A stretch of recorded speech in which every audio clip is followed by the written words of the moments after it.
The Nucleus, Monmouth Street, London.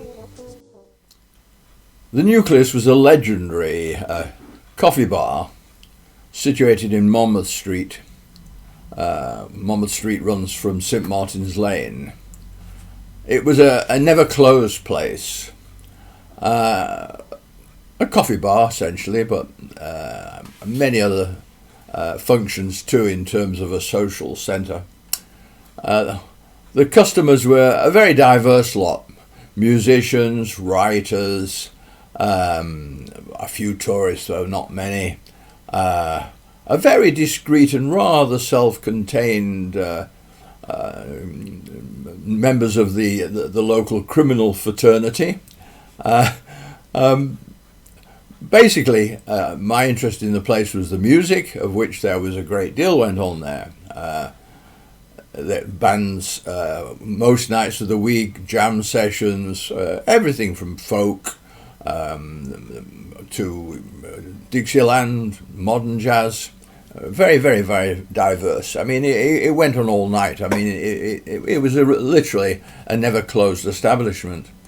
I lived for a while down the street, actually, in the St Martin's Hotel, so I was really quite close to it.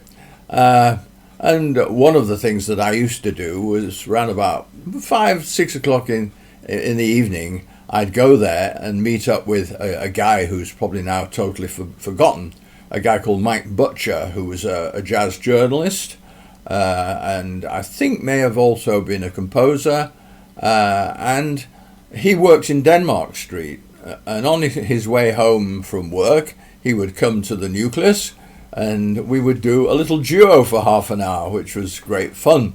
Another guy I played with there on and off was the legendary Dennis Rose. Again, an important person, but in fact, certainly as a musician, pretty well forgotten. He was a man who was a piano player and played trumpet. He was actually doing multi-taping, like multi-tracking, before anybody had even thought about it. I mean, playing most of the instruments on several recorders and then splicing them. He could play really quite way out. He's really a very important person in the history of British jazz, because he really was the theoretician and a founder member of the Club 11, and in fact really he was the person who explained and developed with the musicians there the English bebop scene.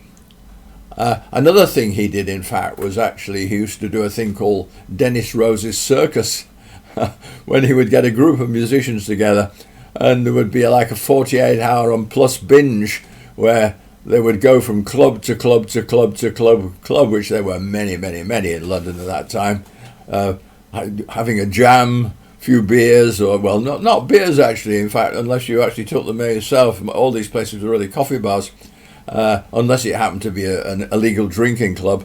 And they'd do this for 2 or 3 days, quite legendary.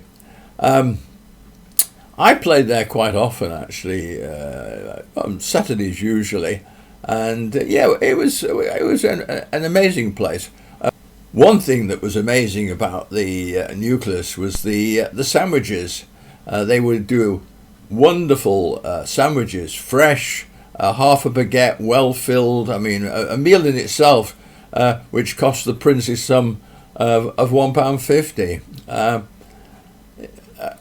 Often you would pass in the afternoon and you would hear bands rehearsing, usually normally Dixieland bands. At that time there was a lot of employment for bands and musicians, American air bases in Germany, and they would rehearse in the Nucleus, for free of course, before they set off on their tour. Another guy I remember there, I don't know his name actually, he was a pimp. But basically he played amazing stride piano. I mean, kind of Jelly Roll Mortonish. Absolutely extraordinary. It was a really fascinating place. Absolutely fascinating. It opened in the 50s, and I don't know when it closed, of course. It's long gone. It was a bit outside the Soho scene, though in fact the Soho faces would be there. Familiar kind of people from the area would drop in. Also, another person who we used to see there quite frequently was Ernest the astrologer, a very gentle man who was a very, very well-known face on the Soho scene. Great times, and it's difficult really to overstate the diversity and richness, and particularly musical richness of the London jazz scene at this point in time. If you've enjoyed this video and would like to see more, please subscribe.